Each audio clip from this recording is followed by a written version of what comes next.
اللهم صل وسلم وبارك على سيدنا محمد وعلى اله واصحابه اجمعين. صباح الورد، صباح الفل، صباح الياسمين. اثبتي. ايه؟ اثبتي اثبت ليه؟ عشان اخد صورة. يا سخنة انت، خدي يا اختي صورة. اللهم صل وسلم.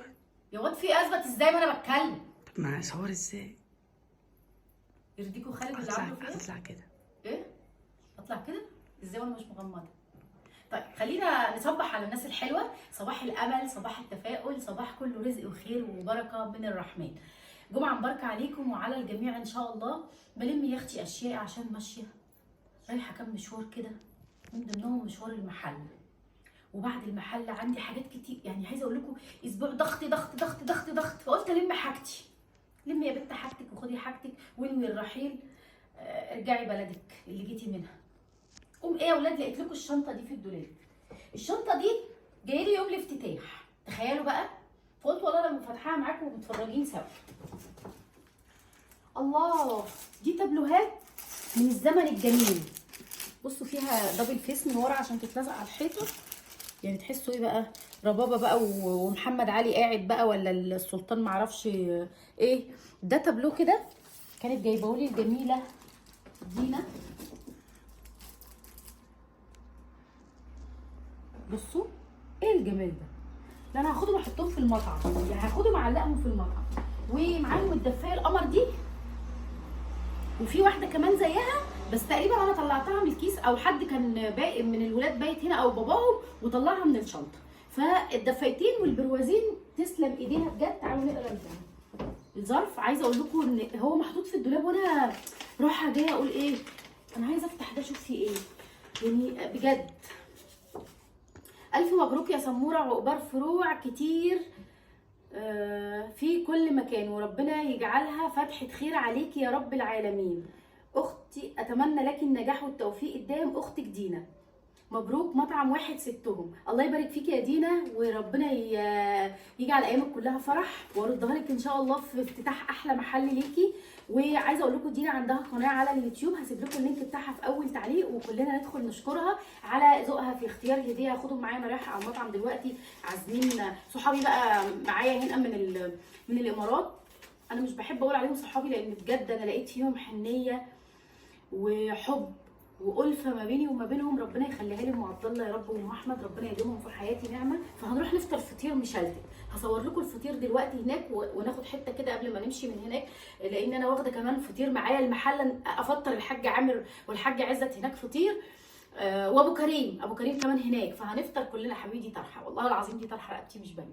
هنفطر كلنا هناك فطير، فناخد دول معانا نعلقهم في المطعم مع بعض. يلا بينا. هم لسه المفروض ما فتحوش، بس انا جايبه بتاعه الفطير بدري علشان عايزه امشي بدري. فاحنا بنفتح 12، الساعه دلوقتي 11 وربع، بس انا عارفه ان محمود اخويا هناك وبتاعه الفطير هناك، لكن بقيت العاملين لسه ما وصلوش. عبال ما نوصل وخالد جايب تيشرتين هروح اغيرهم له، هيكون بداوا يجوا.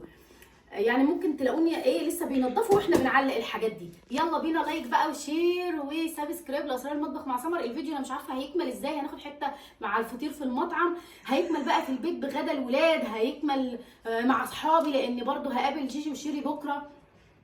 مش عارفه الفيديو هيمشي ازاي، بس اعتبروه فيديو متنوع في محافظتين، محافظه القاهره ومحافظه دقهليه. هما تبع ايه؟ دقهليه، اليوبيه، مش عارفه هي المحله تبع ايه، دقهليه، اليوبيه، ما علينا، قولوا لي. وهنروح المحله، محافظه المحله، انا خليت المحله محافظه، ومحافظه الاسكندريه. فهيبقى فيديو متنوع واخد شوط حلو قوي. غيروا معايا بقى المطبخ. يلا بينا. والله دينا تحفه وبس كده. اديني ثبت يا عم خالد. حلو كده الكلام. طب خد دي. يلا بينا. المهم بقى هنا كنا بنفطر. انا قلت لكم هنشوف اليوم هيمشي ازاي. يمكن انا قلت لكم في اللايف امبارح، طلعت كنت جايبه لخالد تيشرتات من الحصري، رحت اغيرها فعملت حادثه كده بسيطه، الحمد لله على كل حال. ورحنا سوق الجمله. سوق الجمله ده اللي هو احنا بنقول عليه عندنا في اسكندريه الوكاله، اللي هو سوق الخضار. حسيت ان احنا هنتاخر عشان كنت على سفر لسه هروح المحله، فما قعدتش فيه كتير. لما ارجع بقى اروح معاه. فكنا فاطرين قشطه، جبنه قديمه وعسل نحل وعسل اسمر وفطير. بألف هنا وشفا على قلوبهم يا رب. وعايزه اقول لهم ان اليوم بيكون حلو جدا معاهم، وكنت بقى واخده معايا فطير المحله كمان، حتى ضحكوا عليا وفي ناس دخلت وكانوا عايزين يفطروا فطير، خدوا من فطير يعني، قالوا لي ينفع ناخد فطيره من عندك سلف؟ قلت لهم خدوا وبعدين نبقى نعمل واحده تانية. عبال ما افطر عبال ما فطرت كنا عملنا ايه اللي خدوها مني يعني. فبألف هنا وشفا على قلوبهم يا رب. واليوم كان حلو جدا، احلى فطار في الدنيا يوم الجمعه، لما بعد الصلاه كده تلاقي نفسك بتاكلي بقى عسل وفطير. انا الفطير بالنسبه لي اوتفيت جديد بدريس جديد ورايحين فرح. رايحين فرح مين؟ اصحابي قاعدين تحت في العربيه، بقى شكلي وحش قوي قدامهم، بس قلت حته على السريع كده بعد الفيديو بعد اليوم اللي خلص. معزومين احنا الثلاثه في فرح بنت لومي لومه، عايزين نقول لها لتقى الف مبروك شبكتها، وعلى احمد اخو روان وسلمى. طبعا عايزه اقول لكم احنا على علاقه مع نهى من زمان، وبنتكلم وبنشوف بعض وكل حاجه، بس كسوشيال ميديا ملناش علاقه في السوشيال ميديا ببعض. عايزين نقول لها الف مبروك جدا، وربنا يهنيها وتشوفيها احلى عروسه في الدنيا، اللهم امين. وعقبال تمني الشهاده ان شاء الله تطلع باحسن الدرجات زي ما بتتمنيها، واحسن وافضل هي واولادنا كلهم. قولوا لي بقى رايكم في الدريس النهارده. بصوا الدريس ده فيه حزام، انا رايي اني اربطه على قدام، وخالد قال لي خليه على ورا. بصوا هو الحزام اصلا قصته جاي على ورا، بس انا عايزه اعمله كده. قولوا لي في التعليقات عشان لو لبست الدريس تاني البسه على ايه. بصوا ايه يا خالد، قدام ولا ورا؟ ايه رايك؟ حلوه كده احلى؟ مش عارفه، حاسه فيه حركه كده. فقولوا لي رايكم بقى في الاوتفيت. مش هاخد شنطه، انا هاخد الشنطه الكبيره بتاعتي هي عشان فيها حاجات كتير، فيها بوكات وحاجات انا عايزاها، فهسيبها في العربيه وهاخد الموبايل بس في ايدي وانا داخله القاعه. اشوفكم بقى في فيديو جديد ان شاء الله. بعد ده تاني يوم يا جماعه ها، عشان ما تتلخبطوش، بعد فرح لومي لومه وتقى ربنا يسعدها يا رب ويهنيها. تاني يوم نزلت الصبح رحت البيت سنتر، لاني عندي بقى ايه النهارده شبكه ابن عمتي، يوم تاني خالص. وكنت انا قايله لهم الجاتو بتاع العريس هديه مني ليه، فكنت نازله احجز الجاتو واشتري شويه حاجات كده كانت ناقصاني للبيت، كنت عايزه شميز. فهنا كنت نازله قلت برضه اصور لكم حته واقول لكم ان ده تاني يوم، لحد ما شفتوا كده الفستان والدرس. ده كان يوم، وجينا من الفرح بقى خلاص عملت لكم اللايف بتاع امبارح.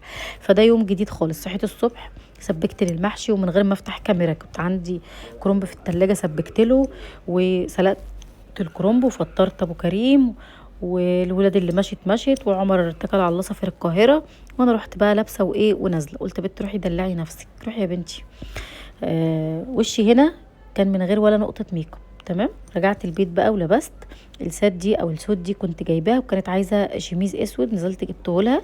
بصوا حلوه جدا، لو اقول لكم ان مريحه قد ايه، قماشتها كتان، وجبت عليها السليبر ده او الشبشب ده اعزكم الله. كنت هنا بوريه لكم بحسبه باين في الكاميرا، لما رجعت شفت الفيديو لقيته مش باين. ما رضيتش البس دريس لان هي خطوبه عائليه في البيت، يعني هي شبكه بس عائليه جدا جدا فوق ما تتخيلوا في البيت. هننزل دلوقتي وهنشوف عمتي، ودعوه بقى حلوه للعريس ربنا يسعده ويهنيه، وعقبال ما تعملوا لاولادكم يا رب. دي الشنطه بس لسه هنقل فيها حاجتي تمام كده زي الفل. حاسه ان انا مش عارفه اصور، بس عموما هو فيديو، عايزه اقول لكم ان هو فيديو مستغرب. بصوا المهم انا هنا ايه زي ما قلت لكم، رحت شفت الكاميرا لقيت ان تعالي يا توته، تعالي يا توته. بيتهموا عمتي، يقولوا شبه عمتي، والله العظيم ما شكلك شبه اميره. صح يا فرح؟ شبه يا سما فرح والله فعلا شبه اميره، نسخه من اميره، نسخه من اميره. اللي يقول غير كده لا بيضحكوا عليك عشان تحبيها. ده انا بموت فيها يا خلاص يا ناس، زي البت بوزه اول ما اتولدت، احبها قوي. ايوه زي لا البوزه دي وكانت الناس مغلبظه. مشت. يلا بينا بقى، خدوا بنتكم بقى، خدوا بنتكم. تعالي يلا استر يا رب. امال دي كانت احلى من دي كمان يا ريان. دي كانت قمر. دي بوزه دي كانت عسل، امال سميناها بوزه ليه؟ من كتر كانت ما كانت مقلوظه، كانت شبه امها. زي لا ما كانت صغيره كانت حرام عليكم كده. ايه ده؟ ايجي انا عجبتني مش كده. البيت بعيد عننا يا عمتي؟ لا يا حبيبتي عندها اميره المرافق. انا بحسبها هنا. لا مش البيت ده، البيت اقرب، ده البيت هنا. قاعه يعني؟ ولا قاعه يا سما، احنا عاملينه في البيت يا سما. ما انا بحسب البيت هنا. احنا رايحين نجيبها دلوقتي من الكوافير ومحمد يتصور ماشي، بس ونرجعوا بقى على البيت. خلاص على خير. شغال الليله كتير. يلا عقبال ما تعملي الكريم يا رب. يا رب والله.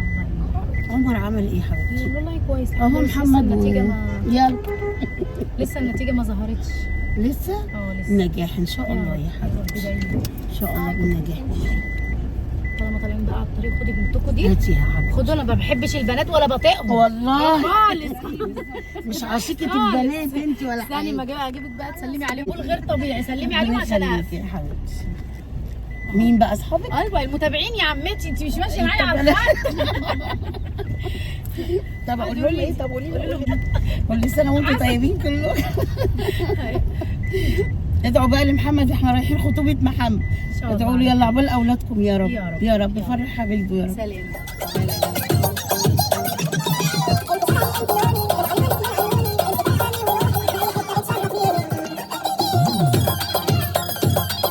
هنا بقى بعد ما شفتوا المقطع بتاع عمتي ورحنا جبنا العروسه من الكوافير وكانت دخلت الاستوديو، فقلت لهم بقى قبل ما تخلص تصوير نقعد نهيص احنا والعيال. العيال فرحانين وكلهم عمالين بصوا بقى ليلي بقى القمر بقى بيقول لها انت شبه تيتا، والله العظيم ما فيها حاجه من تيتتها ابدا. ويمكن شفتوا عمتي، لو شفتوا خالتها الكبيره بقى هي نسخه من خالتها اميره. يا رحمه بقول لك نسخه من خالتها اميره. بتقولي ايه انت صورتي البت؟ قلت لها اه. قالت لي طب قولي لهم فاكرين رحمه اللي كانت نفسها تعمل محل ملابس ومصنع ملابس، وعشان هي كانت طلعت معايا في فيديو من كام سنه، من حوالي 6 سنين او 5 سنين، وقعدت تقول انا هفتح مصنع ملابس وهعمل. رحمه اتجوزت وخلفت وما شاء الله ربنا يحفظهم لها يا رب، غزل وابراهيم وادم وليلي. العيال بقى فرحانه، انا كنت مشغله اغاني طبعا، واقفين علينا العربيه ومشغلين التكييف على بال ما العروسه والعريس يطلعوا من الاستوديو. فبس ده كان فيديو خفيف نقلت لكم كام يوم ما شاء الله، 3 ايام، يوم الجمعه ويوم السبت اللي هو فرح تقى ويوم الاحد اللي هو فرح ابن عمتي. ده 3 ايام متجمعين في فيديو واحد واخدين منهم اللقطات. بصوا الواد عمال يعمل ايه. العيال شافوا الكاميرا اللي فرحان واللي بيزغرط واللي بيهيص واللي بيطلع لسانه. عقبال ولادكم جميعا، ربنا يفرحكم. وانا هنا لما بشوف البنات بتهبل، راعوا شعوري واحساسي، ما اعرفش انا ما بحسش بنفسي انا بعمل ايه. ان شاء الله تكون ايامكم كلها فرح وسعاده وهنا، واشوفكم بقى في فيديو جديد. لو الفيديو خفيف او مش مستفادين منه في حاجه اعتبرونا فسحه، اتفسحنا مع بعض، هيصنا مع بعض. الطرحه البندانه اللي تحت ضيقه على راسي فعماله تتزحلق. هنا محمود كان جاي يقول لي بتعملي ايه. محمود اخويا كان واقف طبعا معانا برضو، واحمد ابن دعاء اختي لقيناه موجود، وكانت هيصه بس احمد جاي تبع العروسه، يعني احمد اخو العروسه صاحبه. فانا اتفاجئت بيه، لقيته بيخبط لي على ازاز العربيه، خدها ولا انت بتعمل ايه هنا؟ قال لي جاي خالتي مع العروسه. انت جايه مع مين؟ قلت له مع العريس. قال لي طب يلا. اشوفكم بقى في فيديو جديد، يا رب يكون الفيديو عجبكم، ربنا يديمكم نعمه في حياتي، دعوه حلوه ولكم بالمثل.